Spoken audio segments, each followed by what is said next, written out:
My father died 10 minutes after I told him what my wife had done to me. I can still hear the monitors in that corridor, the steady beeping from rooms on either side. The low murmur of nurses talking about things that didn't matter to me at all. I was sitting in one of those hard plastic chairs outside the ICU, staring at the same cracked tile in the floor, thinking if I just kept my eyes there maybe time would back up 10 minutes, and I could keep my mouth shut. They say people die of heart failure, cardiac arrest, all those clean words that fit neatly on a chart. That's not what happened to my father. My father died of betrayal. Mine. And hers. You need to understand, this isn't just a story about a cheating wife. People cheat every day. They lie, they sneak around, they waste a little money. No, what my wife did was deeper than that. It was cold, careful. It killed the one person who loved me without ever asking for anything back. And at the time, I still didn't even know the whole of it. The day before he died, I walked into his room balancing a foam cup of bad hospital coffee and a little container of soup I had made at home. The room smelled like antiseptic and that faint, bitter tang of sickness. My father was half sitting in the bed, thin shoulders lost in the gown, an oxygen tube under his nose, but his eyes were sharp as ever. "You're late," he rasped, but there was a ghost of a smile there. "Coffee better be hot." I set it down on the tray and tried to smile back. "It's as hot as this place allows. They don't want you having any fun in here." He studied my face longer than was comfortable. My father never wasted words. If he looked at you that long, it meant he saw something you were trying to hide. "What's wrong with you?" he asked quietly. "You look like somebody died, and I'm still here. Talk." I remember looking at his hands on the blanket, the big knuckles now knobby and spotted, the gold of his wedding ring dull with age. I didn't want to say anything. I had come in that day telling myself I would keep it light, talk about the neighbor's dog, the game on TV, anything but what was clawing at my insides. "It's nothing, Dad." "Just tired," I muttered. "Son," he said.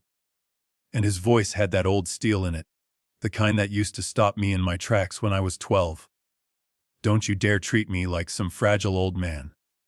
I've been around longer than that monitor on the wall. I know when something's eating you. Spit it out." I tried to laugh it off, but it came out cracked. "You're supposed to be resting. The doctor said no stress." He snorted, which made the oxygen tube flutter. "Resting doesn't mean I turned stupid.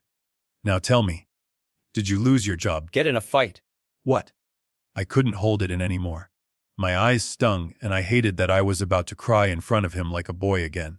I sat down on the edge of the bed and put my elbows on my knees. It's Lisa," I said. "She's been lying to me." His whole body went still. "Lying how?" "About money. About another man," I forced out. The words tasted like rust. His hand tightened around the blanket. The heart monitor beside him ticked up, a faster rhythm. "Start at the beginning," he said, each word deliberate. "No dancing around it. I don't have time for that." I didn't tell him everything. Not then. I picked my way through it, like walking barefoot across broken glass. I told him about the late notices from the bank, the credit cards with charges I didn't recognize. I told him about the hotel receipt I'd found crumpled in her coat pocket, the voicemail from a man calling her baby. I told him how every time I asked her anything, she turned it back on me, said I was paranoid, that I didn't remember our conversations right. As I talked, his face got paler. The lines around his mouth deepened. The beeping on the monitor started to sound wrong, too fast, too loud. I asked her about a second loan. I whispered. About the house. She swore we did it together, that I just forgot. "Dad, I don't remember signing anything like that." He closed his eyes for a moment, and when he opened them, they were burning. "I always said," he muttered, the words coming out on a thin strand of breath. "A woman who avoids your family's eyes is hiding something." She never looked me straight on. Not once. He looked toward the little cabinet by the window, like he could see past it, all the way back to his metal lockbox at home. His fingers twitched against the sheet. "I knew there was something wrong about her," he whispered. "I should have told you sooner. I should have checked that paper, your house." His voice broke on the last word. The monitor screamed higher. He grabbed at his chest, not the big theatrical way you see in movies, just a small, desperate clutch, as if he could squeeze his own heart back into rhythm. "Dad?" I stood up so fast the coffee nearly spilled. Dad, it's okay, just breathe. I'm here, we'll fix it. I swear we'll. He gasped. A terrible, wet sound. The alarm on the machine went from beeping to a flat, shrill tone that made every hair on my arm stand up. The door flew open and 2 nurses rushed in, pushing me aside like I weighed nothing. One hit a button on the wall, another started chest compressions, her hands pounding on his narrow chest. I caught one last glimpse of his hands sliding off the rail, his wedding ring catching the fluorescent light, and then a curtain of blue scrubs blocked my view. 10 minutes later, that same corridor chair held me like a vice. A doctor with tired eyes sat next to me, his voice gentle and practiced. "I'm sorry," he said. It was his heart. There was nothing more we could do. Nothing more we could do. I remember thinking I did this. I brought the storm into his room and dropped it in his lap. I killed him with the truth. The funeral was a blur of black coats and cold wind. I remember the sound of dirt hitting the wood of the coffin more than I remember any of the prayers. Lisa stood at my side, her hand hooked through my arm. Her head leaned just so against my shoulder so everyone could see what a devoted wife she was. But even through the fog I noticed things. The way she kept checking her phone, slipping it out of her clutch every few minutes, tilting the screen away from me. The way she drifted off to one side after the service, whispering into that same phone, her back half turned to my cousins, to the pastor, to me. People came up to say they were sorry. They told me my father was a good man, that he'd lived a full life. I nodded and thanked them, but inside I was screaming. I was barely processing what she had done to me. How she had twisted our money and our marriage into something I didn't recognize. All I could feel was this heavy, choking guilt that my confession had been the final weight on my father's chest. Weeks later, I sat alone at my kitchen table, the house too quiet, his old jacket still hanging on the back of a chair like he might walk in any minute. I thought about his last broken sentence. That paper. Your house. Back then, I thought I understood what he meant. I thought my wife had just cheated on me and maybe stolen some money I could never quite trace. I told myself that was the whole picture, ugly as it was. I had no idea. What I told my father the day he died wasn't even half the story. At that point, I didn't yet know she'd planned to erase me from my own life entirely. I didn't know that the web she'd woven reached into my father's affairs too, tangling up his hard-earned legacy.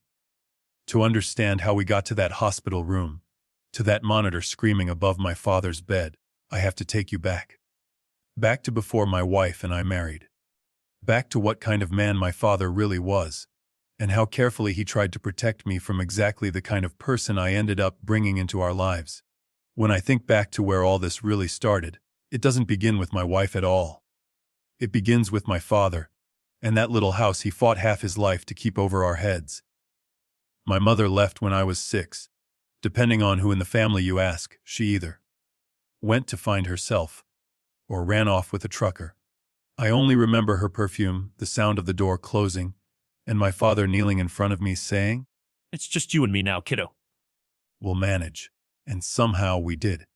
He worked every job he could get his calloused hands on. Factory shifts that started before dawn, side work fixing neighbors' cars in the evenings, odd jobs on weekends. He'd come home with Grace up to his elbows, shoulders slumped, but he always had enough breath left to ask me about school, to flip through my homework, to scold me if my handwriting looked lazy. We lived in a small, 2-bedroom house on a quiet street, the kind of place nobody would write a magazine article about. Sagging porch, mismatched shingles, a furnace that rattled like an old man coughing in winter. But it was ours. Or it became ours, slowly, one mortgage payment at a time. My father's favorite saying was, "We may not have much, but what we have is ours, and nobody takes it from us." He'd say it when he fixed a leaky pipe instead of calling a plumber, when he sat at the kitchen table late at night balancing a checkbook down to the last dollar. He'd tap the table with that thick finger of his, as if driving the point into the wood. He kept a metal lockbox in the hall closet, up on the top shelf where I couldn't reach when I was little. It fascinated me. I'd see him take it down sometimes, set it on the kitchen table like it was something sacred. Inside were manila envelopes, plastic sleeves, and neatly folded papers, the deed to the house, insurance policies, a handwritten will with my name on it.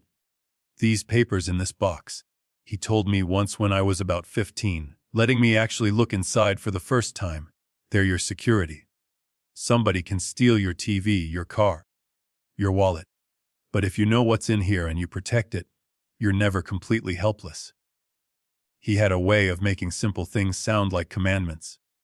People will smile at you while they take everything you've got, he said. Don't sign anything you don't understand. Don't put your house in someone else's name just because they say they love you. Love is free. Paper is permanent. At the time, I thought he was just being dramatic. I didn't know how right he'd turn out to be. Life moved on. I grew up, went to trade school, became an electrician. It wasn't glamorous, but it was honest, steady work. I liked wiring a place up and flipping a switch, seeing light flood a room that had been dark. By my late 30s, early 40s, I had a decent reputation in town, a truck with my name on the door, and a schedule that kept me tired but proud. What I didn't have was a family of my own. A couple of girlfriends came and went. One wanted to move to a big city. Another didn't like the way my father would just walk into my place without knocking. Somewhere along the line, I decided maybe it was just going to be me and the old man, the way it had always been. I felt guilty sometimes, watching my father watch other people's grandkids running around at holiday cookouts. He never complained, never pressured, but I saw the way his eyes softened when a toddler tugged at his pant leg.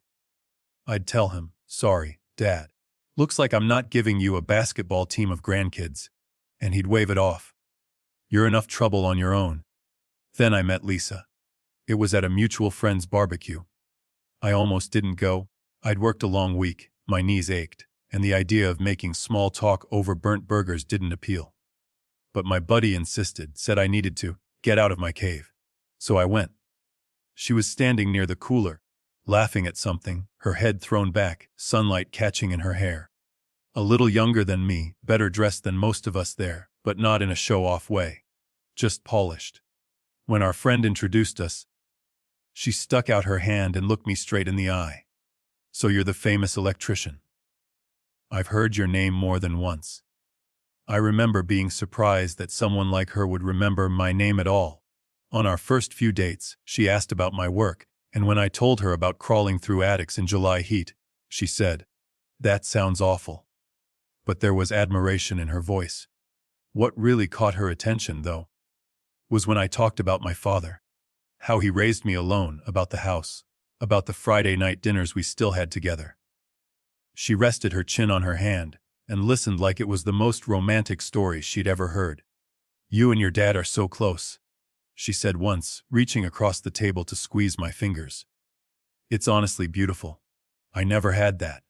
I should have asked more about what she did have, about her family, her past. She told me bits and pieces over time: a childhood moving from apartment to apartment, a father who drank, a mother who remarried and forgot her, money trouble, a bad ex who left her with debts. She framed it as vulnerability, and my instinct was to protect, not to question. The first time she met my father, he made a roast. He'd put on a clean shirt for the occasion, but he still smelled faintly of motor oil and Old Spice. Lisa brought a pie from a bakery, all wrapped in neat paper. "Any woman who loves my boy has to love his stubborn old man a little too," he joked as he carved the meat, his eyes flicking up to study her reaction. She laughed, touched his arm. "Oh, I can handle stubborn men," she said. "I was raised by one." After dinner, she volunteered to wash the dishes.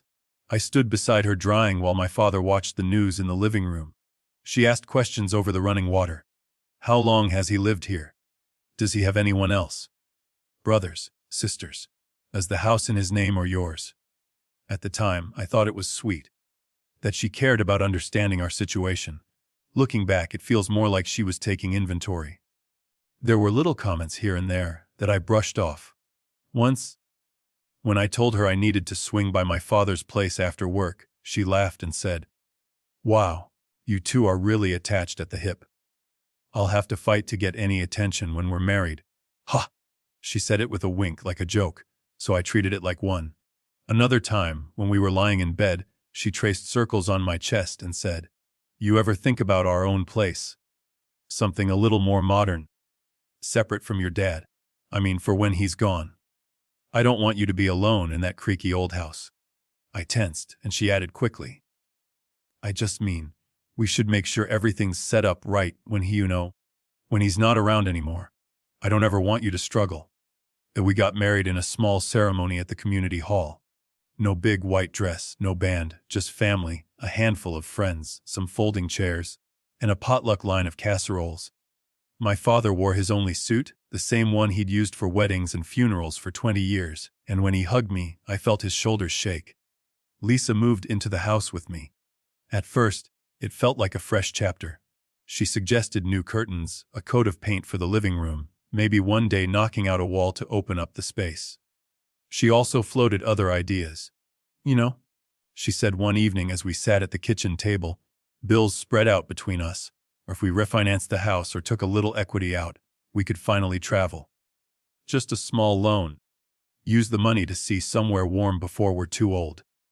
The house is just sitting here. Your dad would want you to enjoy life, right?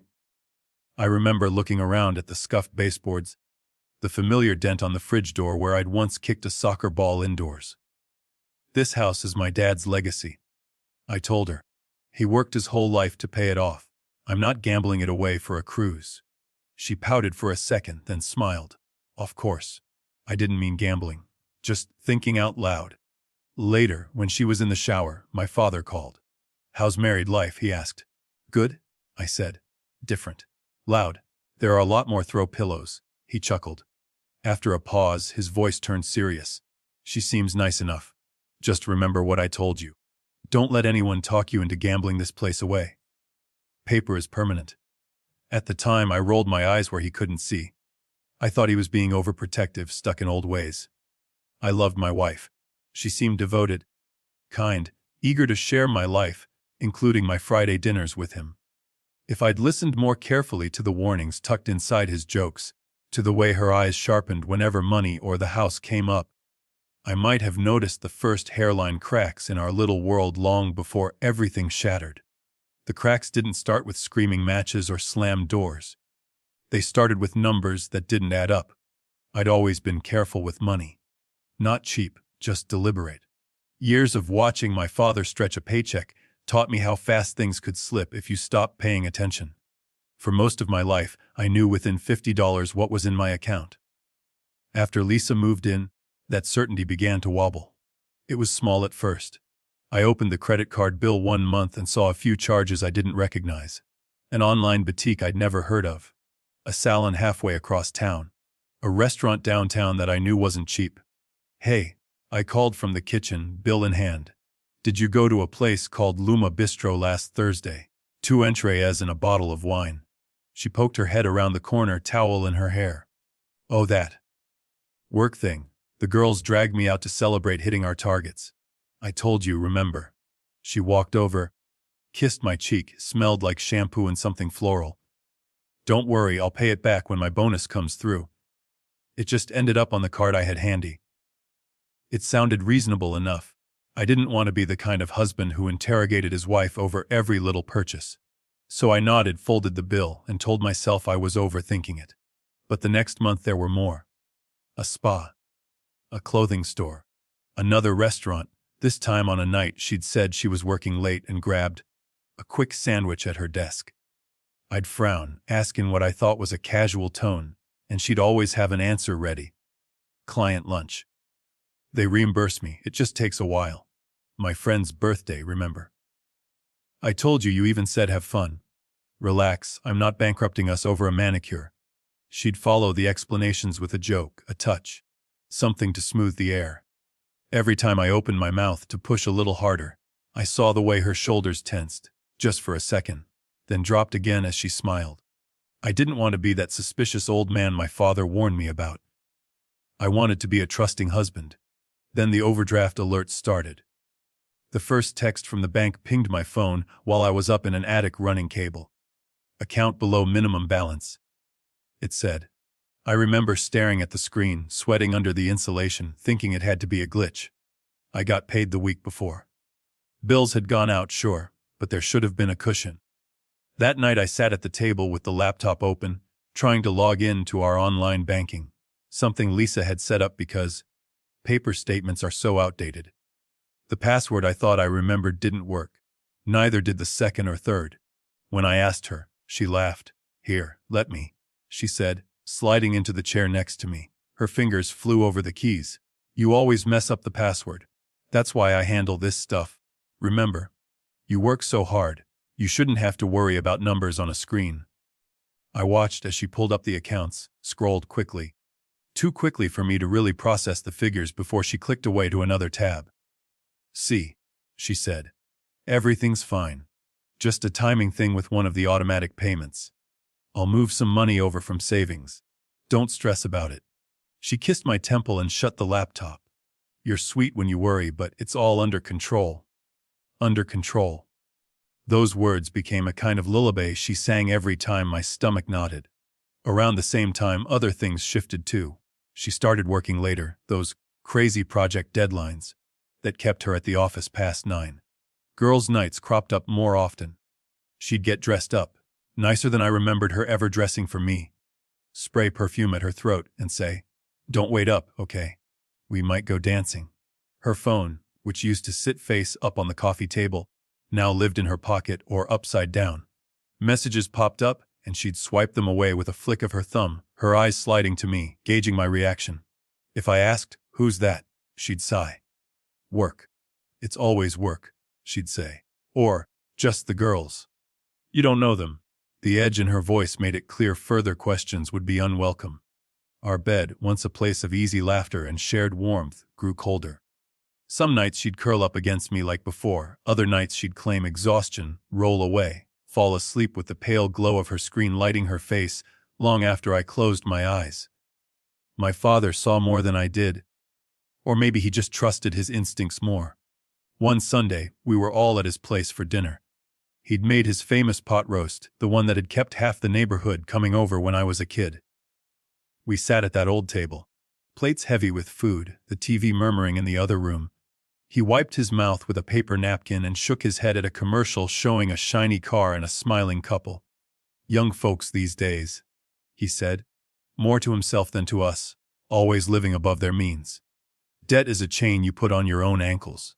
I felt Lisa stiffen beside me. She set her fork down a little too hard. "Not everyone wants to live like it's 1975, she said, a brittle laugh under the words. "Hoarding cash under the mattress and acting like using a credit card is a sin. Some of us enjoy life while we still can." My father's eyes flicked to her, then to me. For a second nothing moved. Then he gave a short nod. "Enjoying life is one thing," he said slowly. "Giving the bank your future is another." The rest of the meal was tense. I tried to joke about the weather, about the game, anything to ease the tightness in the air, but something had shifted. On the ride home, Lisa stared out the window. "He doesn't like me," she said finally. "He thinks I'm some gold digger because I don't worship his precious house and his precious lockbox." "That's not true," I protested. "He's just old school. He worries about money, that's all." "Don't take it personally." "How can I not? Every time I bring up doing something for us, he looks at me like I'm asking you to sell your soul." Her voice broke a little, and suddenly I was the one feeling guilty. I reached over, squeezed her knee. "He'll come around. He just needs time." Later that week, when I stopped by my father's place to drop off some groceries, he waited until we were alone in the kitchen before speaking. "Your girl's got a sharp tongue," he said, rinsing an apple under the tap. "She's just defensive," I replied. "She thinks you don't like her." He dried his hands slowly, then turned to me.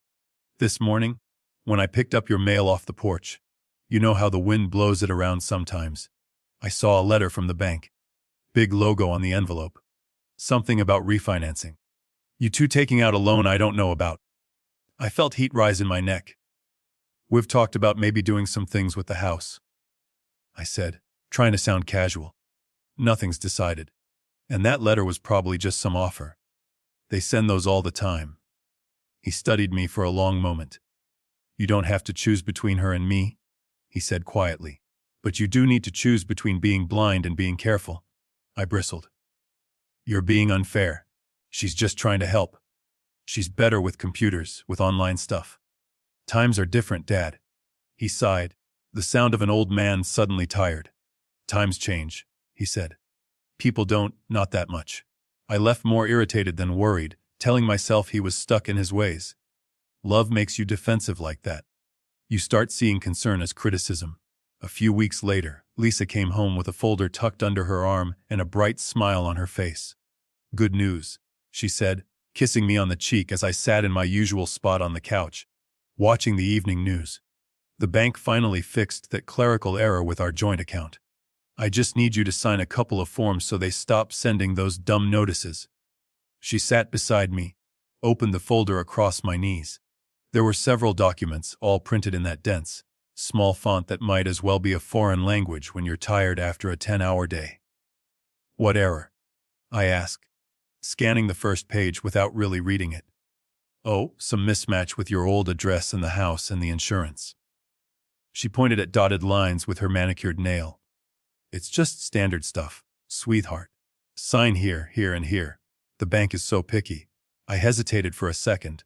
Out of the corner of my eye, I thought I saw the words title and property on one of the pages.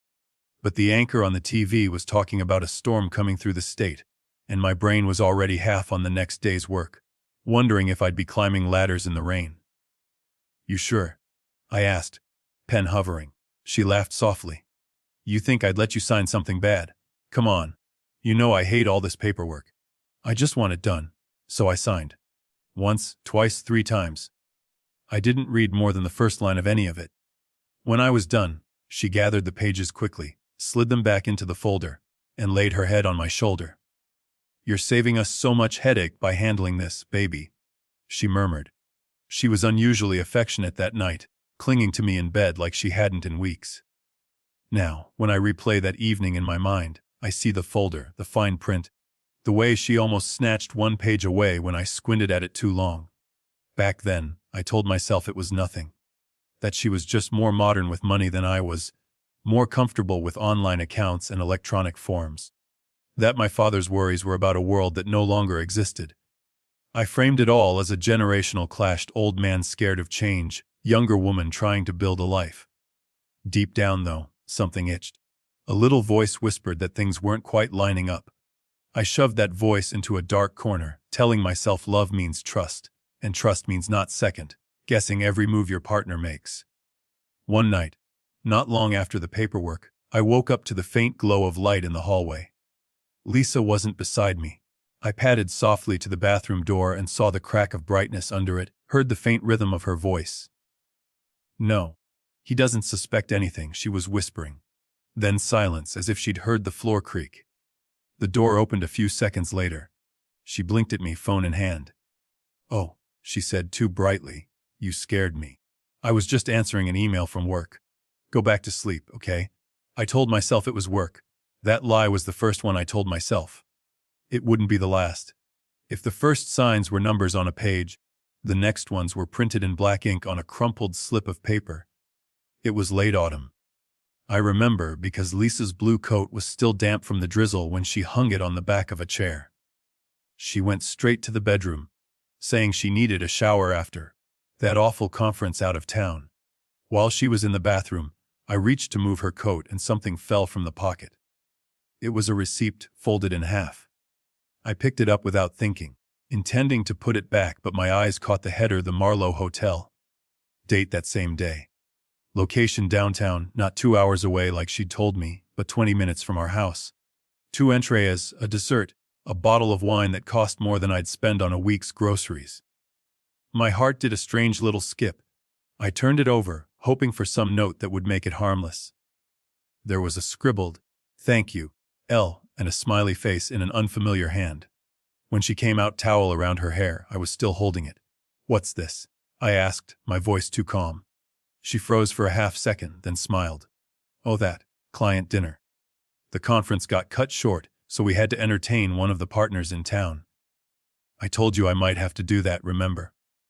"I thought you said you were staying in a hotel," I said quietly. "Out near the highway." As she laughed, walked over, plucked the receipt from my fingers. "We were supposed to, but plans changed. You know how it is. You really want every logistical detail." She tossed it toward the trash. "Missed. Honestly, I forgot it was in there. You going through my pockets now?" The way she said it made me feel like I'd been caught doing something wrong. It fell out when I moved your coat, I said. It just surprised me, that's all. She sighed, eyes already glistening. I work so hard, trying to help us get ahead, and the second you see one little receipt you jump to, what, exactly? You think I'm sneaking off on you? I didn't say that, I muttered, though of course I had thought it for a flash. Yeah, but your face did. She blinked rapidly, tears spilling. This is what your father has done to you. He's planted this seed in your head that everyone's out to get you. That you can't trust anyone but him. Do you have any idea how that feels? The mention of my father hit a sore place. Shame crawled up my neck. I stepped forward, hands up. I'm sorry. I didn't mean to accuse you. I was just confused. She sniffed, turned away. I bust my ass networking, going to these stupid dinners, and instead of thank you, I get interrogated over a damn receipt. Maybe talk to your dad about boundaries, not me. Later that week, I was in the garage when I heard her phone buzzing in the kitchen. It rang, then clicked over to voicemail. I wasn't trying to snoop, I really wasn't. But as I came back through, the speaker kicked on for a second, like it sometimes does when the volume is too high. Hey, beautiful. A man's voice drawled, low and familiar in a way that made my skin crawl. Wuss, you're still with the old man. Call me later, okay? Missed that smile. The message cut off. I stood there, my heart pounding so loud I could barely hear the hum of the fridge. Beautiful. Old man. Call me later. I played it again just to be sure. Same words. Same tone. Lisa walked in while I was standing there, phone in my hand, face pale. What are you doing? She snapped, then saw the screen. Are you listening to my voicemail now? Who is this? I asked, ignoring the accusation. My voice sounded strange even to me. He called you beautiful, he said. Oh, for God's sake. She groaned, rolling her eyes. That's Mark from work. He calls everyone beautiful. It's a stupid habit. We all make fun of him for it. It's a joke. Are you seriously jealous over that? He said, old man Lisa. She shrugged. Maybe he meant his boss. Maybe he meant his dad. You're hearing what you want to hear. She snatched the phone. You know what? This is getting ridiculous. I can't breathe without you and your father dissecting every move I make. I went to bed that night feeling like the floor under my life had become soft mud. Every step felt uncertain. Was I seeing things that weren't there? Or ignoring things that were? The answer came, at least on the money side, in the form of a phone call from the bank. Mr. Collins. A polite voice said one afternoon while I sat in the truck, eating a sandwich between jobs. We're calling regarding a late payment on your home equity line of credit. My what? I asked, a chunk of bread stuck in my throat. Your home equity line of credit, she repeated. The one secured against your primary residence. I gripped the steering wheel. I don't have one. There was a pause, the sound of keys clicking. According to our records, you opened one 8 months ago. There have been regular payments, but last month's is 30 days past due. We wanted to make sure everything was okay. I barely heard the rest. When I got home, I stormed into the house, heart hammering. Lisa, I called. We need to talk. Now. She came out of the bedroom, frowning at my tone. What's going on? Did you take out a loan against the house? I asked. No preamble, no softening. Her eyes widened, then narrowed. We talked about this. She said slowly, like she was explaining math to a child. Remember, we needed to consolidate the credit cards and pay off that old truck loan. The interest rates were killing us. We never agreed to that, I said. My head felt full of bees. I would remember signing for something like that. She folded her arms. We talked about it for weeks. You just shut down any time money comes up, remember? You said, do whatever you think is best. I trust you. So I did. I used it to pay off our debts and invest in a business opportunity for us. I've explained this. A business opportunity. I repeated. What business? Where's the paperwork? She threw her hands up. You see, this is exactly it. Your father's voice in your head, whispering that I'm out to steal your precious house. I'm trying to build something, to make sure we're not both working ourselves into the grave, and all you can do is accuse. My father chose that perfect moment to have a health scare. He collapsed in his kitchen, hands going numb, chest tight. The neighbor called me, then the ambulance. By the time I got to the hospital, he was propped up in a bed, color slowly returning, wires everywhere. They say it might have been a small heart attack or something close. He grumbled, trying to wave off my worry. Keeps a man humble. From that bed, though, he was relentless. Tell me straight, he said when Lisa had gone to get coffee. Is there another mortgage on that house? Did she sign something with you? I hesitated, then nodded. There's some kind of loan. She says it's under control. Under control, he echoed bitterly. Son, banks don't just hand out money. They tie it to something. Usually the roof over your head. If she's borrowing against this house, she's gambling with my life's work. He grabbed my wrist, his grip surprisingly strong. Check the title, son. Don't take her word. Check the papers. You remember what's in that lockbox. That house was clean when I handed it to you.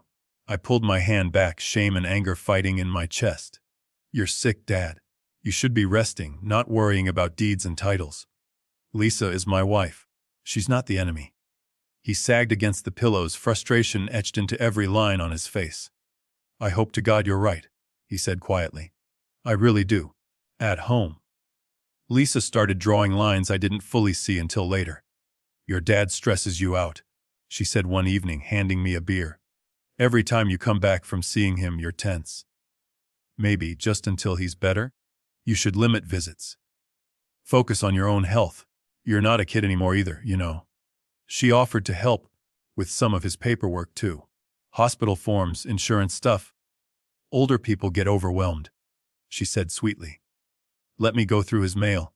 Make sure he's not missing anything important. I watched her carry a stack of his envelopes to our table, her eyes skimming return addresses. One from the bank disappeared into her purse so fast I almost thought I imagined it. I felt like a rope in a tug of war, pulled from one side by my father's gruff warnings, from the other by my wife's wounded eyes and soft hands. Every argument left me more exhausted, more unsure of my own memory. Had we really talked about that loan for weeks? Had I said, do whatever you think is best? It sounded like something I might say, wanting to avoid a fight. I started doubting myself in ways I never had before. Was I losing my mind? Or was I losing my marriage? Either way, I was losing something and I didn't know how to stop it. One night, lying awake while Lisa snored softly beside me, staring at the shadows on the ceiling, a thought settled in my chest like a stone. I was out of my depth. I knew wires and circuits, not legal forms and interest rates. Love had tangled me up in knots I couldn't untie alone. I needed someone who understood papers and numbers better than I did. I needed help from someone outside this mess.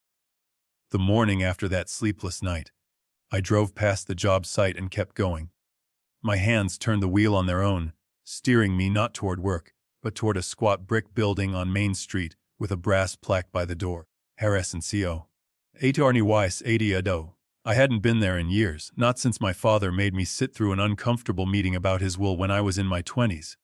Back then, I'd rolled my eyes and doodled on a legal pad while two old men talked about bequests and executors. Now my stomach churned as I climbed the steps, a bank envelope and a crumpled set of loan statements clutched in my hand. Inside, the place smelled like paper and coffee. The receptionist looked up startled, then recognized me. Mr. Collins. Haven't seen you in a while. How's your father? I swallowed. In the hospital, I said. I was Mr. Harris in. She must have heard something in my voice, because she didn't ask many more questions. A few minutes later I was sitting in the same leather chair I'd sat in decades earlier, across from the same man, just older and a little more stooped. His hair, once black, was now a thin white halo, but his eyes were still sharp behind his glasses. Well, he said, leaning back. Last time I saw you, you were complaining that we were wasting your afternoon with talk of death. Time catches up with us all, I suppose. How is your dad holding up? Not great, I said quietly. They think it was a small heart attack. They're still running tests. His expression softened. Stubborn man, your father. Tough, though. He'll give those doctors a run for their money. He steepled his fingers. What brings you to me instead of him? I laid the bank letter on his desk. Then the copies of the home equity statements Lisa had let slip when she thought I wasn't looking. My hands shook just enough to make the paper rustle. I need you to explain this to me, I said. All of it. Like I'm 5. He scanned the first page, his eyebrows creeping up. This is your house, yes. The one your father bought back in '78, I think. I nodded. And you took out a line of credit secured against it. Recently.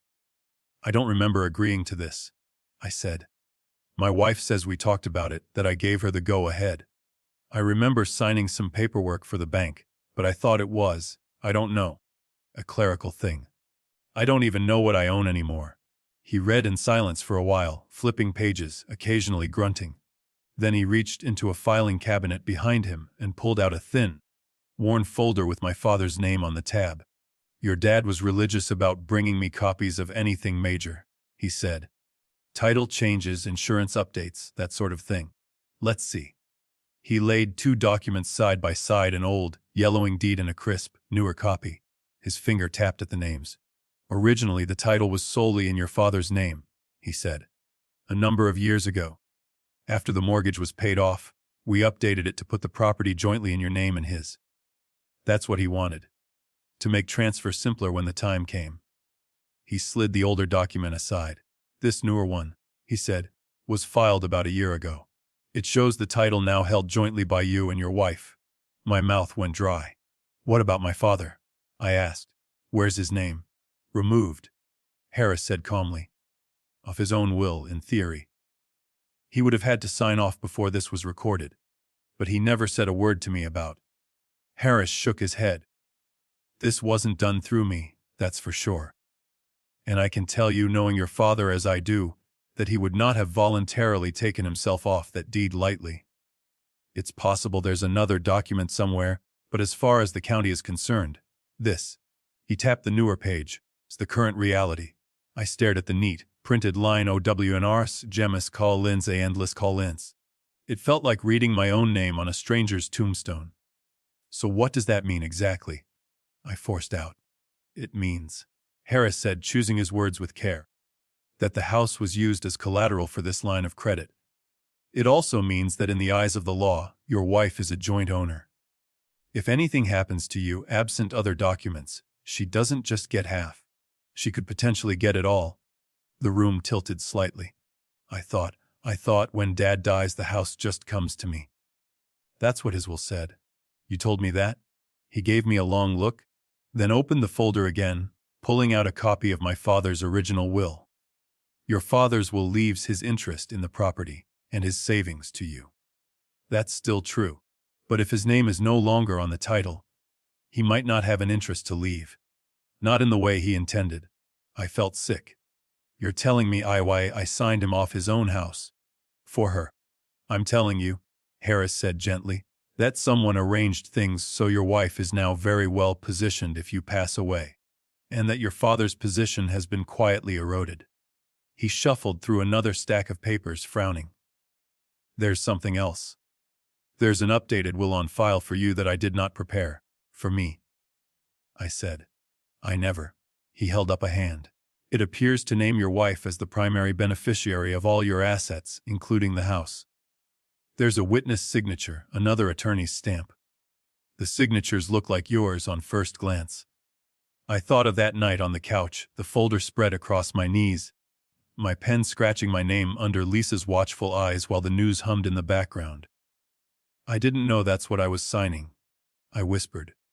Harris looked at me over his glasses. If you didn't fully know what you were signing, that's a problem, he said.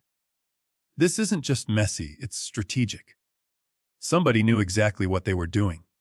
Changing title, layering on debt, revising your will. All within a fairly tight window. Lisa, I breathed. Saying her name felt like biting into something rotten. He didn't say yes, but he didn't have to. People sometimes misuse trust, he said carefully. It happens more often than you'd like to think, especially when property and aging parents are involved. I'd recommend we get copies of every document connected to the house, the loan, and that new will. And if the numbers don't add up, we may need to talk to a financial advisor, maybe even a fraud investigator. I left his office with a manila envelope under my arm and an invisible weight pressing down on my chest. In one afternoon, my marriage turned from my safe harbor into the storm itself. On the drive to the hospital, I replayed 100 moments in my mind. Her jokes about our own space. Her questions about my father's health. The way she'd been so eager for me to sign. Just a few forms. In my father's room, the TV was on mute, some game flickering soundlessly. He looked smaller than ever, but his eyes sharpened when he saw my face. "What is it?" he asked. "You look worse than I do." I sat down and handed him the envelope. "I went to see Harris," I said. "About the loan. About the house." He slid out the documents with shaking hands, his jaw tightening as he read. "She got her name on the deed." He muttered after a minute, voice low and bitter. "Without me even knowing. Clever girl." "I think she had me sign it when I thought it was something else," I said. My throat burned. "There's a new will, too. For me. It leaves everything to her if I die. I don't even remember half of it. I just trusted her." He looked up at me, and for a moment I braced myself for the "I told you so." Instead, his expression softened, the hard lines easing. "You trusted your wife," he said quietly. "That's not a crime. What she did with that trust might be." Tears pricked my eyes. "I called you paranoid. I told you times had changed. I'm sorry, Dad. I should have listened." He waved the apology away, his gaze dropping back to the papers. "When was this title changed?" he asked. "What's the date?" "About a year ago," I said. "Right around when you had that first scare with your blood pressure." "And the loan?" he pressed. "How much did she take?" I told him the figure. He whistled, a thin, disbelieving sound. "That's not pocket change." "Who prepared this new will?" "Some lawyer she found." "I don't know yet," I admitted. "Harris said the name, but it didn't ring a bell." "I'll find out." He stared at the stack for a long moment, then set it aside, his face set like stone. "The timing's not an accident," he said. "She starts cozying up. Talking about our future. Right when I start talking more about what happens when I'm gone. She gets her name on the house. Wraps you up in loans. Makes sure if you drop dead. She's sitting pretty." "Don't say that," I protested, my stomach twisting. "She's not, she wouldn't." He fixed me with a look. "Listen to me, son. People who scheme around papers don't stop at money. They think in steps. If she's counting on inheritance, on this house, on what little I've got tucked away, you better believe she's thought about how and when those things change hands." The idea of Lisa sitting somewhere, game planning my father's death like a line item on a spreadsheet, made me feel like I might throw up. "You think she's waiting for you too?" "I think she's not losing sleep over my health." He cut in. "And that's enough." He reached for my hand again, his grip weaker now but no less insistent. "You need copies of everything," he said. "Loan agreements. That new will. Any power of attorney papers she's tried to slide under your nose. Bring them to me. We'll go through them together, line by line. Tomorrow." He leaned back against the pillows, suddenly exhausted. "I updated my own will not long ago," he added, eyes half closed. "Had Harris make sure you were protected, in case she tried anything. But if she's been poking around my mail, my records." He trailed off, a shadow crossing his face. I should have moved faster. "You did enough," I said, though I didn't know if that was true. "I'll get the papers. We'll sort it out." He nodded, his eyelids drooping. "Tomorrow," he repeated. "Bring them tomorrow." I left the hospital that night with that same envelope under my arm, the streetlights smearing into long yellow lines through my windshield. I was planning the questions I'd ask Lisa, the files I'd dig out, the lies I'd finally force into the open. I didn't know it then, but that was the last night my father slept peacefully. Section title: Turning from Victim to Planner, word count 800. People talk about the moment a heart monitor goes flat like it's a single sound, one straight note, and then silence. That's not how I remember it. For me, it was my own voice echoing in that room, tangled up with my father's last words. The day he died, I went to the hospital with a folder under my arm and a knot in my stomach. I'd spent the night before combing through the papers Harris had given me, seeing my name and Lisa's stacked side by side on documents I barely remembered signing. I thought I knew what betrayal felt like already. I was wrong. Dad looked worse that morning. The color had drained from his face, even his hands seemed smaller, the skin loose over bone. Still, when I walked in, he tried to straighten up, eyes searching my face. "Did you get them?" he asked. Before I could even say hello. "I got some," I said, pulling up the chair. Loan agreements. Copies of the new will. I'm working on the rest. He nodded, satisfied for the moment. Good. We'll go through it all. Then he peered closer. There's something else on your mind. Spit it out. I don't know why I chose that moment. Maybe I was tired of carrying two separate weights, one of money, the other of love. Maybe I wanted all the lies in the open once and for all. So I told him about Mark's voicemail, the receipts, the late nights and secretive phone calls, the way Lisa had twisted every question back on me until I felt crazy. She's been seeing someone, Dad. I said, the words scraping my throat. A coworker. And all the while she's been signing things, moving money, putting her hands on the house. On your house. His fingers dug into the blanket. The monitor above him ticked faster. She's cheating on you and bleeding you dry at the same time?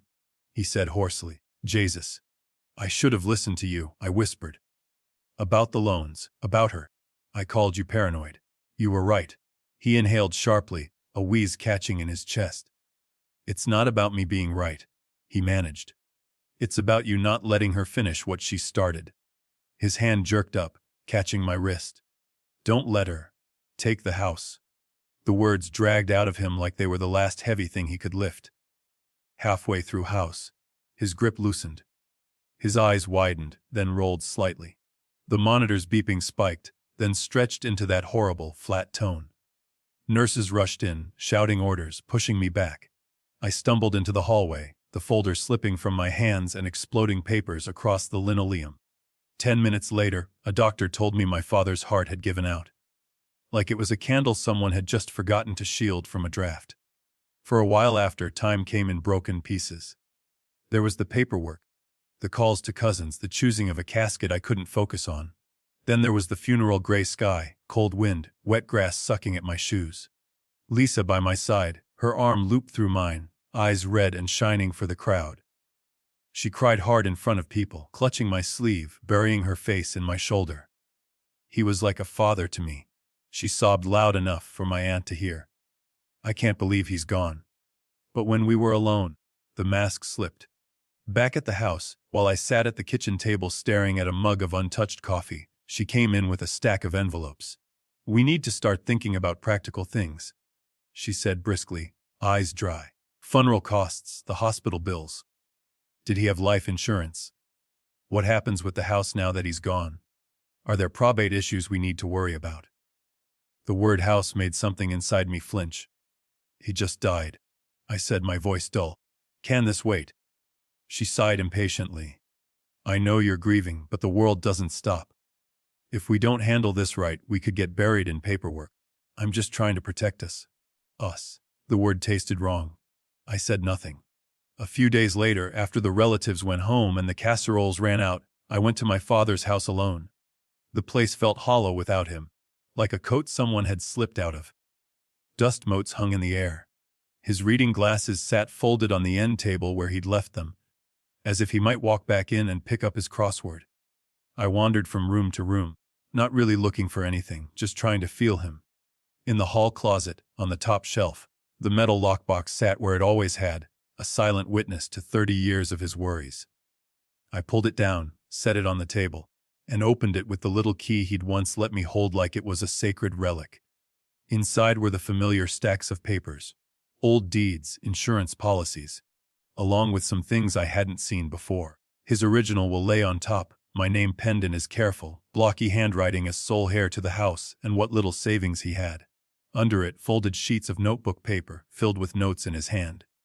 Dates, bank names, little observations. Letter from First National to James about refinance offer, addressed to son's house. Lisa took the mail. Spoke to Jim. He says no loan. Doesn't remember signing. Worry about pressure. Lisa asking about my life insurance, policy numbers. Smiling too much. He'd been watching. He'd seen the same shadows I had and gone one step further, putting them down in ink, like he always did. I sank into his chair, those papers trembling in my fingers. I'm sorry, Dad, I said into the empty room. My voice cracked. You were right. About her. About the papers. About everything. I should have trusted you sooner. Maybe you'd still be here if I had. A grief rose up, a tidal wave that knocked me forward. I pressed my forehead to the cool metal of the box and let it hit. When the storm finally passed, something else settled in its place. A hard, cold determination I hadn't felt before. "I promise you," I whispered, staring at his notes. "She won't win. I'll fix what she's broken. I don't know how yet, but I will." The next morning, I walked back into Harris's office, the lockbox under my arm this time. He looked up, took in my face, and his expression fell. "I heard," he said quietly. "I'm sorry, son. Your father was one of a kind." I set the box on his desk and opened it. "He was also keeping track," I said, passing him the notes, the original will. "He knew she was up to something. I need to know how deep it goes." We spent hours comparing what was in the box to what was on record at the courthouse and the bank. Harris's frown deepened with each discrepancy. "Your father's will, the real one," he said, tapping the handwritten document, "leaves everything to you. House, savings, insurance. But there were attempts." He slid over a photocopy of a form I hadn't seen. 2 months ago, someone tried to file a durable power of attorney for him, naming your wife. It wasn't completed, missing his notarized signature. But the intent is clear. My stomach twisted. She tried to get control over his decisions. There was also an inquiry with his insurance company, he added, asking about changing the beneficiary on his policy. It never went through, thank God. But someone is circling, trying doors. "Lisa," I said. The name no longer sounded like my wife's, it sounded like a suspect's. He folded his hands. "If we can show she misled you, and especially if we can show a pattern of deception, financial and otherwise, a judge will listen. But it's not enough to say you feel betrayed. We need evidence. Messages. Records. Something to show intent." I thought of the way she guarded her phone, the whispers in the bathroom, the casual mention of business opportunities I'd never seen paperwork for. For the first time, instead of feeling only hurt, I felt an odd, grim clarity. "I know someone who can help with that," I said slowly. "Not a lawyer, a kid." My niece Abby was no kid really. 23, a computer science major who treated phones and laptops like second skins. I'd fixed her first car. She'd once joked she'd pay me back someday by dragging me into the 21st century. When I called her and asked if she could come over, she showed up that evening with a backpack full of cables and a wary look. "What's going on, Uncle Jim?"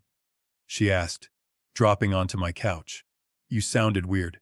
I told her as much as I could without collapsing. About Lisa, the loan, my father. Every word made the room feel smaller. When I finished, she exhaled slowly. "Wow," she said. "That's a lot." "I need to know what she's been doing," I said. "Who she's been talking to. I'm not asking you to hack the Pentagon. Just show me what's already there that I'm too old and stupid to see." She shook her head. "You're not stupid. You just trusted the wrong person." Then she gave me a sharp, determined look that reminded me of my sister.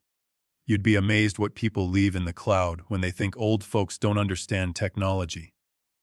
Over the next few days, Abby helped me back up Lisa's phone to an old laptop, showed me how to access shared cloud accounts I hadn't even known existed. We recovered deleted texts, old emails sent to a tablet we rarely used. Each revelation felt like another thread in a web I was finally starting to see.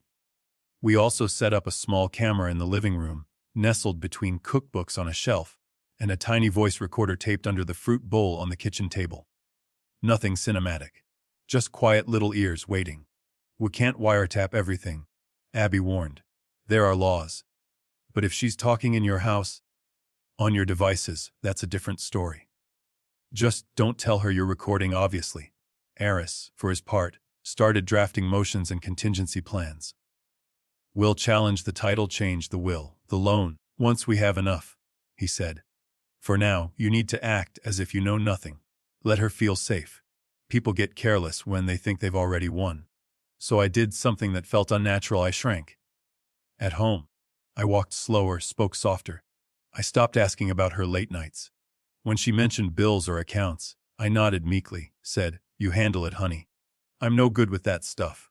One evening, as we sat at the table, the little recorder humming silently beneath us, I cleared my throat and followed the script Harris and I had discussed. "Lisa," I began, staring into my coffee. "With Dad gone, it's got me thinking.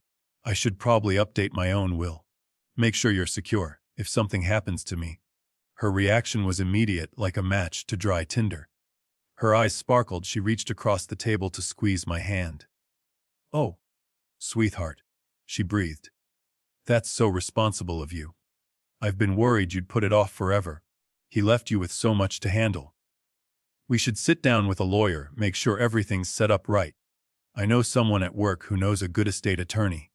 I cut in gently. "Maybe we can use the one who did the last will. Keep it simple. I don't want to change too much. Just make sure you're taken care of." She smiled, satisfied. "Of course, whatever you want. We'll do it together." Under the fruit bowl, the recorder blinked softly, catching every word. For the first time since this all began, I wasn't just absorbing blows. I wasn't stumbling, reacting. I was setting something in motion. Quietly, beneath my grief, a new feeling took root, not hope, exactly, but purpose. She thought she was about to secure her future, tie off the last loose ends. She didn't know she was handing me the rope I'd use to pull the rug out from under her. Once the recorder was in place and Abby had the backups running like quiet little ghosts in the background, my house stopped feeling like a home and started feeling like a stage. Every word I said had to be measured. Every silence, deliberate. A few days after I told Lisa I wanted to take care of her, with a new will, I brought it up again over dinner. The recorder under the fruit bowl blinked its tiny red eye. "You know," I said, pushing peas around my plate, "I've been thinking more about getting my affairs in order. After what happened to Dad, I don't want to leave a mess. Maybe we should meet with that new lawyer you mentioned from your work friend. Someone modern." Her head snapped up, the way a dog's does when it hears a treat bag crinkle. Then she rearranged her expression into something softer. "I think that's very wise," she said, dabbing at her mouth with a napkin. "It's good you're finally taking this seriously. We should list everything you own, all the accounts, your life insurance. Make sure I'm not left scrambling if something happens." She tilted her head, eyes intent. "Speaking of which, do you remember how much your policy is for? And that little retirement account you have from the factory years, is that still active?" The old me would have frowned, maybe snapped. "Why do you need to know that right now?" The new me, playing my part, just sighed and shook my head. "I don't remember all the numbers," I said. "You know I'm useless with that. That's why I'm glad you're here. Maybe you can help me put it all in one place for the lawyer." She smiled, pleased, and leaned over to kiss my cheek. "Of course, sweetheart. That's what I'm here for. To make sure we're both protected." Later that night, phone in hand, she paced the kitchen while I sat in the darkened living room, pretending to watch TV, every muscle tight.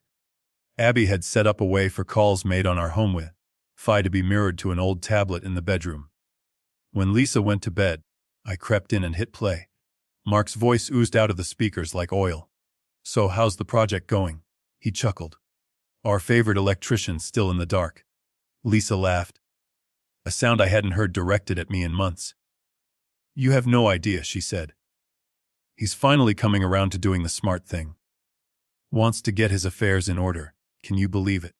After all this time whining about his dad's paperwork, now he wants to make sure I'm secure." She mocked my tone so perfectly it made my skin crawl. Mark whistled.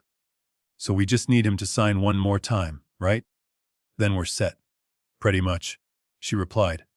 "Once everything's in my name, I'll be done playing nursemaid to that sad old man's legacy. I'm not spending my best years dusting his ugly furniture and listening to him sigh about the good old days." My hand clenched around the tablet so hard my knuckles popped. Then came the line that nearly broke me. "Honestly, his father dropping dead was horrible," she said, her voice dropping to a conspiratorial whisper. "But it saves us a lot of hassle. No more worrying about him changing his will back, or poking around the bank. Now it's just a matter of getting Jim to sign on the dotted line again." Mark laughed. "The old man died right on cue, huh?" They both laughed then. I hit pause, then play, then pause again. Each repetition a knife twisting deeper. I wanted to smash the tablet against the wall, to roar, to drag her out of bed and demand how she could speak about my father that way. Instead, I sat there in the blue light, shaking, tears blurring the screen because I needed this poison intact. This was no longer just a bad feeling. It was evidence. On another call, recorded 2 nights later, she revealed more than she ever would have in my presence. "No, he has no idea about the apartment," she told Mark. "I told him the extra from the loan went into paying off our credit cards. He thinks we're just jetting by. Meanwhile, the lease is in my name only. Worst case, I walk, and he's stuck with the debt and the falling apart house." "Did you really forge his initials that time?" Mark asked, almost impressed. She snorted. He couldn't be bothered reading. He was half watching the news, just signing wherever I pointed. I just helped the process along. A little JC scribble here and there.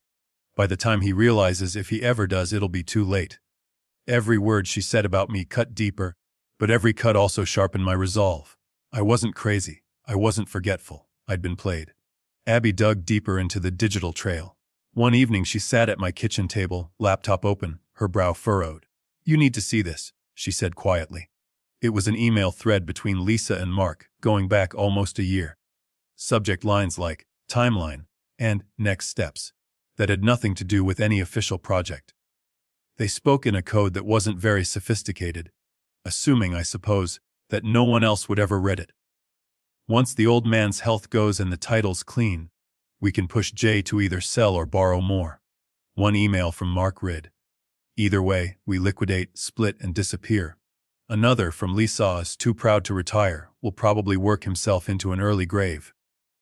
All that's left is to make sure I'm the one holding the keys when he drops. They talked about my blood pressure like it was a scheduling detail.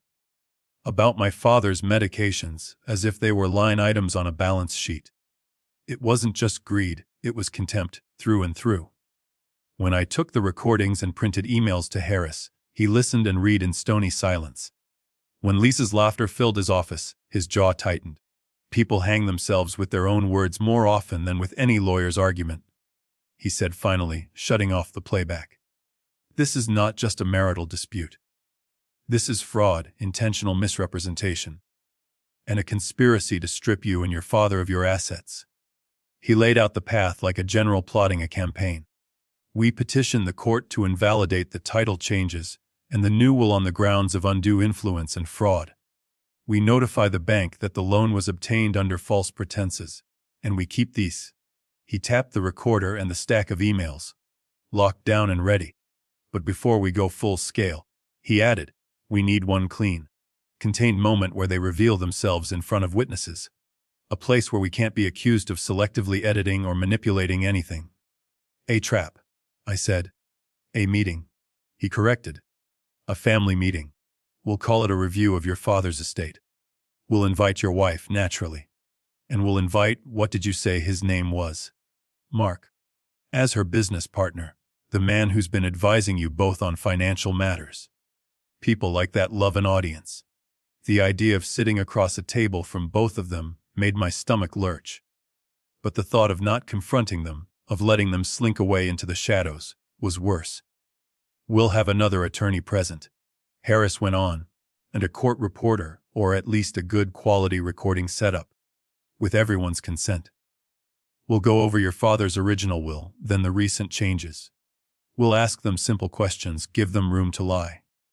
Once they've hung themselves high enough, we'll bring out the rope. I pictured Lisa's face when she heard her own words played back, her laughter about my father's death echoing in that polished wood room. For the first time since he died, the image didn't crush me, it steadied me. The days leading up to the meeting were some of the longest of my life. At home, I kept up the act of the broken, grateful husband. I let Lisa fuss over my tie when I went back to work. I nodded when she mentioned, or future plans. I even let her drag me to one of her favorite restaurants, sitting across from her while she chattered about dishes she liked, knowing she'd eaten there with another man. At night, when she slept, I listened to the recordings until I knew every cruel word by heart. Each repetition burned away a little more of the lingering doubt, leaving something harder in its place. On the morning of the meeting, she hummed as she got dressed, slipping into a black dress that managed to look both modest and expensive. Are you sure we have to do this? She asked, dabbing perfume at her neck. Your dad's gone. Rehashing his will feels morbid. It's what he wanted, I said, tying my shoes. To make sure things were clear, No fights later. She sighed theatrically, then brightened. Well, at least we'll get to set the record straight. I'm tired of feeling like the bad guy in your family's eyes. Maybe this will finally shut them up. On the way out the door, she checked her phone.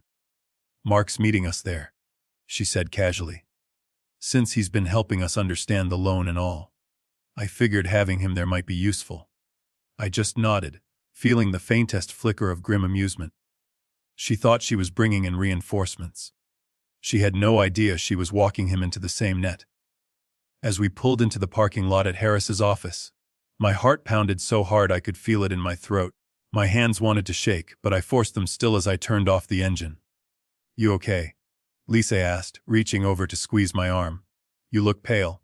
I'm fine, I said, just thinking about Dad. She softened her features into that sad, gentle mask she wore so well. He'd be proud of you, she said, doing the responsible thing. I opened the car door, letting the cool air hit my face. Above us, the same brass plaque gleamed in the weak sunlight. Inside, Harris and a second attorney were waiting, along with a short, balding man with a briefcase who could only be Mark. Everyone thought we were there to talk about my father's will. They had no idea we were really there to talk about their own. The conference room at Harris's office looked smaller with all of us in it. The long oak table that had once held just my father, me, and a few neat stacks of paper was now crowded. Harris at the head, another attorney beside him. A thin woman with a laptop who he'd introduced as a consultant. Lisa at my right, and across from us Mark, his briefcase parked at his feet like a faithful dog. The air smelled faintly of coffee and old books. Sunlight filtered through the blinds in pale stripes. My heart beat hard enough that I could feel it in my throat, but my hands lay flat and still on the polished wood. Thank you all for coming. Harris began, his voice calm, professional. I know this is a difficult time. The purpose of today's meeting is to go over the terms of James Collins Sr.'s will and to clarify some related matters regarding the family home and recent financial activity. We'll also be recording this meeting for accuracy, with everyone's consent. The consultant tapped a key. A small red light on the table microphone clicked on. Lisa shifted in her seat, smoothing her dress. Of course, she said, putting a hand on my arm. We just want everything to be clear. Don't we, Jim? I forced a nod. That's right. Harris opened a folder, pulled out a familiar, slightly yellowed document. This is your father's original will executed in my office 22 years ago, he said. In it, he leaves his interest in the family home and his savings to his son, James Collins, Jr. He glanced at me. That's you. I swallowed. Yes. As your father's long-time attorney, he continued, I can confirm that this reflected his wishes for many years. He was quite adamant about keeping the house in the family, specifically in his son's hands. Lisa squeezed my arm hard enough to hurt, her lower lip trembling. He loved you so much, she murmured, loud enough for everyone to hear. He told me that all the time. I didn't look at her. However, Harris said, setting the will aside, in the last few years, there have been significant changes to the title of the property and to certain financial instruments connected to it. That's what we need to clarify today. He placed 3 new documents on the table. A copy of the updated deed with my and Lisa's names, the home equity loan agreement, and the newer will filed in my name, leaving everything to Lisa. I'd like to start with the home equity line of credit taken against the Collins home last year, he said. Mr. Collins, were you aware of the full terms of this loan when you signed the documents? I looked at the pages. No, I said plainly. I knew there was some paperwork. I did not understand I was taking out a large loan against the house. Lisa bristled. That's not true, she interjected. We talked about it for weeks. You just don't like talking about money, Jim. You told me to handle it. Harris turned to her, expression neutral. Mrs. Collins, for the record, can you explain how this loan came about and why the title was changed to remove your father-in-law and add you as a joint owner? She took a breath, slipping into her practiced tone. We were planning for our future, she said. Your father was aging. His health was failing. He didn't want to be a burden. We all agreed it made sense to simplify things, put the house in both our names, free up some equity to pay off debts, and invest in a small business. Jim was completely on board. I didn't do anything without his consent. And the new will? Harris asked. Prepared by another attorney, making you the primary beneficiary of all Mr. Collins's assets, including the house. She nodded, a touch too quickly. Again, that was about security. He knows I gave up a lot to be with him. We don't have children. It made sense that if something happened to him, I wouldn't be left with nothing after all these years. Isn't that right, Jim? All eyes turned to me. I let the silence stretch, then spoke slowly. Lisa, I said, for the record, did you ever pressure me to sign anything I didn't want to sign? Did you ever mislead me about what those papers were? Did you ever wish harm on my father or see his death as convenient? Her eyes flashed. Of course not, she snapped. How can you even ask that? I took care of your father. I cooked for him, drove him to appointments. I loved him like my own. Whatever ideas your family has about me are poison. I never lied to you, and I certainly never. Thank you. Harris cut in smoothly. He glanced at the consultant, who tapped another key. For the clarity of the record, he said, I'd like to play an audio clip. Please listen carefully and tell me if you recognize the voices.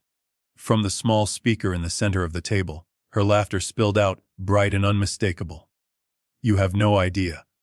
Lisa's recorded voice said. His finally coming around to doing the smart thing. Wants to get his affairs in order, can you believe it? Lisa went rigid. Her eyes flew to the device, then to me. The recording continued, Mark's voice joining in. So we just need him to sign one more time, right? Then we're set. Pretty much. Lisa's voice replied. Once everything's in my name, I'll be done playing nursemaid to that sad old man's legacy, honestly.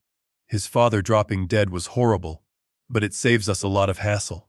No more worrying about him changing his will back, or poking around the bank.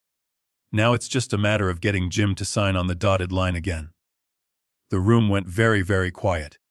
I could hear the faint whir of the air vent, the distant ring of a phone down the hall. Lisa's face drained of color.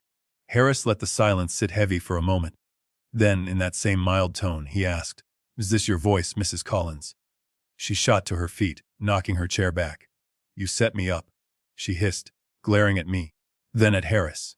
You and your dead father. You're both monsters. Mark shifted uncomfortably. Whoa, Lisa, he muttered. Harris raised a hand. Please sit down, Mrs. Collins. We're not done. There are a few more excerpts we need to review. He pressed play again. Another call. Her bragging about the secret apartment. Her offhand mention of forging my initials. Mark chuckling along. I told him the extra from the loan went into paying off our credit cards. Her voice said. He thinks we're just getting by. Meanwhile, the lease is in my name only. Worst case, I walk, and he's stuck with the debt and the falling apart house. On the other side of the table, Mark's composure cracked. Hey now, he blurted, leaning forward. That was your idea, not mine. You said he knew. You told me he didn't care as long as he kept the house. He looked at me, hands spread. She said you knew, man. She said you didn't care as long as you got to keep the house. I stared at him, newly chilled by how easily he tried to scramble free. I cared, I said quietly, about the house, about my father, about my marriage. I just didn't know I was the only one. Lisa rounded on him. Don't you dare pretend you're innocent, she snapped. You drew up half those business plans. You told me exactly how much we could squeeze out before walking. Enough, Harris said sharply. This is not the time to argue about who misled whom within your conspiracy. The point is clear. There was an intentional plan to obtain control over Mr. Collins's property and assets by deception and pressure. There are emails to that effect, which we have printed and time-stamped. There are recordings. There are my own records of your attempts to insert yourself into his father's affairs. The other attorney spoke up for the first time. Given this, she said, tapping the file, we are prepared to petition the court to void the revised title changes and the will naming you, Mrs. Collins, as primary beneficiary, on the grounds of fraud and undue influence. We will also be referring this matter to the district attorney's office for review of potential criminal charges, including mortgage fraud. The consultant added, preliminary complaints and motions are already drafted, pending today's clarifications. Everything said in this room is being recorded and can be submitted as evidence. Lisa swayed slightly, grabbed the back of her chair. You can't do this to me, she said, voice breaking. After everything I've done for you, Jim. I cooked for your father, I took care of this house. I gave you the best years of my life. And now you're ambushing me. Over a few words taken out of context. I looked at her. Really looked, stripping away every memory of the woman I thought she was.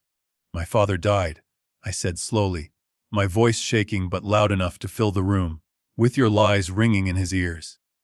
I watched his heart give out right after I told him what you'd done. They might never put that on a death certificate. You might never see the inside of a prison for it. But you and I both know the truth. Tears blurred my vision, but I didn't blink them away. You saw him, and me, as numbers. As obstacles between you and what you thought you deserved. You laughed about his death. You mocked my trust. I won't let those lies be the last word. I won't let you profit from the damage you caused. She stepped around the table toward me, reaching out. Please, she said, her voice slipping into that pleading tone I used to cave to. We can fix this. We can undo the loan, sell the house, start fresh somewhere else. Don't throw away everything we've had over some recordings. You're not perfect either. I could tell them things. Harris cleared his throat. Mrs. Collins, he said, you have two choices. You can cooperate now, sign documents renouncing any claim to the house, agree to unwind the fraudulent arrangements to the fullest extent possible, and work with us to notify the bank and authorities. Or we can pursue every legal avenue against you and Mr. Daniels here. He nodded toward Mark. That includes civil damages and criminal referrals. Mark paled. Look, he said quickly, turning to Harris then to me. I didn't touch any of the paperwork. That was all her. I've got emails. I can show you she was the one pushing this. If I help you, maybe you can tell them that. In the space of a minute, their alliance cracked. They blamed each other, voices overlapping, each confession digging the hole deeper. I stood up slowly, the chair scraping back. I don't care who was the mastermind, I said. You both saw my family's home as an opportunity, not a legacy. You both treated my father's life's work like a chip on a table. I turned to Lisa, meeting her eyes one last time. You're going to sign whatever Harris puts in front of you that keeps my father's house out of your hands. Then you're going to pack your things and leave. Any communication after today will go through lawyers only. As far as I'm concerned, our marriage ended the day you decided my father's death was convenient. She stared at me, something feral and desperate flickering across her face. You'll regret this, she whispered. You're not strong enough to be alone. Maybe not, I said. But I'd rather be alone than live with someone who could smile at my father while dreaming of his funeral. Harris slid a new set of papers across the table toward her, his pen poised. She hesitated, looked at Mark, saw no rescue there, and finally, with a trembling hand, signed. Watching her write her name, renouncing her claim to the house she'd tried so hard to steal, I felt no triumph. Just a tired, heavy sense of balance being slowly, painfully restored. Later, when everyone had gone and the copies were filed away, I drove back to my father's house and let myself in with the same key I'd used since I was a teenager. I stood in the doorway, the late afternoon light slanting across the worn floorboards, the familiar creak of the step by the kitchen as I shifted my weight. For the first time in months, I wasn't afraid of a letter in the mail or a call from the bank telling me I'd lost what he'd worked for. The house was safe. His legacy was back where he wanted it. But as I stood there, papers in hand, the quiet Preston from all sides, the chair where he used to sit was empty. The old clock on the wall ticked steadily, indifferent. I had won in a way. Justice, or something like it, had been served. But justice didn't refill the other half of the table. It didn't answer when I said softly, to the empty room, "We did it, Dad." It took almost a year for the dust to settle. Lawyers, judges, banks. They all move slower than grief. Grief hits you like a truck. The legal system crawls along beside you with a clipboard. In the end, though, the important parts landed where they were supposed to. The court voided the newer will that named Lisa as my primary heir. Harris stood in front of the judge and laid everything out, my father's original wishes, the sudden title changes, the loan I hadn't understood, the recordings, the emails. The judge didn't yell, didn't pound a gavel dramatically. She just looked at Lisa like she was something unpleasant on the bottom of her shoe, and said there was more than enough to show undue influence and fraud. The revised title was struck down too. On paper, the house returned to what my father had always intended, his share passing cleanly to me, my share held without her name latched onto it like a barnacle. The bank, suddenly very interested in avoiding bad publicity about being caught in the middle of all this, agreed to renegotiate the loan. They wrote off a portion tied to the fraudulent paperwork. Spread the rest out on terms I could actually handle. It still cost me, but it didn't cost me the roof over my head. Harris filed complaints with the proper authorities. There were meetings in offices I never went to, phone calls between people who spoke in codes of statutes and subsections. In the end, Lisa faced the real possibility of criminal charges. So did Mark. She took a deal. She always was practical when it came to saving her own skin. She agreed to pay restitution from her own assets and what she could squeeze from Mark, surrendered every claim she had on the house, and signed an agreement for no contact with me. In exchange, the DA's office recommended leniency. No prison, but a record. A stain that wouldn't wash out easily. Word got around. Towns like ours, word always does. Friends who used to invite us to barbecues suddenly remembered old obligations when she called. Her company, not thrilled to see their employee's name in connection with fraud investigation, quietly let her go. Mark, who had once laughed with her about my old man ways, scrambled to protect himself. Under pressure, he handed over even more emails and claimed she'd manipulated him too. From what I hear, he moved away. I don't know where, I don't much care. People sometimes ask if I feel sorry for her. The honest answer is complicated. I don't gloat over what happened to her. I don't lie awake wishing her more misery. But I also didn't lift a finger to soften the blow. She made her choices. Every signature she forged, every lie she told, every cruel word she spoke about my father, those were her doing, not mine. As for me, I stayed. I'm still in the house as I tell you this. The place looks different now, but only in the ways that matter to me. I fixed the sagging porch my father never got around to. I painted the living room a warmer color, something that made the afternoon light feel less harsh on lonely days. I replaced the rattling old furnace with a quieter unit, and left the old thermostat in place beside the new one, because I could still see Dad's handwriting on the worn plastic. The metal lockbox doesn't sit on a high shelf anymore. It's in a small safe, along with my own updated will and a set of clear instructions. Harris drafted it with me. Abby sat at the table and made sure I understood every line before I signed. This time, when I put my name on those pages, I knew exactly what I was agreeing to. I tightened my circle, but I didn't close it. I see my niece more now. And my sister's kids come by to mow the lawn, fix little things I used to just live with. We have dinners in the kitchen where my father and I once ate alone. Sometimes the house is full of noise again, and I catch myself reaching for a plate for him, before I remember. I visit his grave often, not out of obligation, but because talking to him there feels less strange than talking to his empty chair. I tell him about the court ruling, the way the judge's voice sounded when she said the house was back where it belonged. I tell him about the fresh paint, the new porch railing, the tomatoes that finally took off in the garden he started. I stand there, hand on the cool stone, and I thank him. For the lockbox. For the lectures about paper. For being stubborn enough to write things down, even when I rolled my eyes. His obsession with paperwork and independence, the thing I used to tease him about, ended up saving me from losing everything he'd worked for. Lisa's betrayal still stings when I think about it too long. It's not just the money and the house. It's the memory of her laughing about my father's death. The way she saw me as a stepping stone instead of a partner. But even that pain taught me something I needed to know.